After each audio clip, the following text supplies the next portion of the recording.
trobaràs un munt de gent. El municipi de Fogars de Montclús està situat a la vessant sud del massís del Montseny. La major part d'ell dins el Parc Natural del Montseny, reserva de la biosfera. Per tant, al nostre municipi trobarem natura al 100%. Quan la gent diu que va al Montseny, segurament sense saber-ho, passen o visiten Fogars de Montclús. Avui acompanyem a la Núria i la Ruth, estudiants, que volen fer un reportatge de les poblacions que formen el nostre municipi. Començarem per Pertegàs, on hi ha el punt d'informació d'entrada al Parc Natural del Montseny. D'aquí anem a Mosqueroles, centre administratiu del municipi.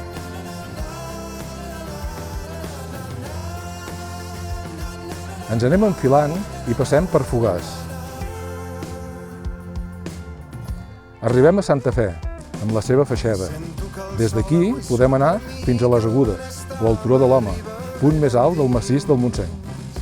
Deixem Santa Fe, anem de baixada i passem per la costa de Montseny. Arribem a la part més baixa del municipi, Sant Roc al Rieral. Dins del municipi trobarem tots els serveis necessaris per fer-nos agradable l'estada. Actualment, en el nostre municipi, poques famílies viuen de l'agricultura i les que en viuen han tingut de reinventar-se. Un exemple és la granja del Montseny. En Marc ens ho explica.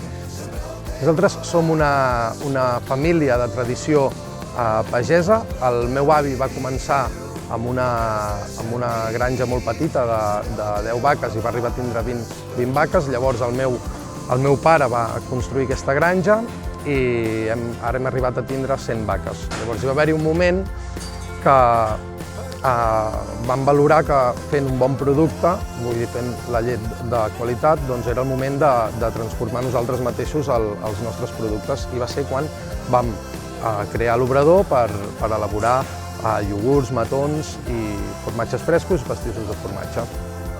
Recordeu, visiteu Fogars de Montclús, gaudiu del Montseny. Us hi esperem!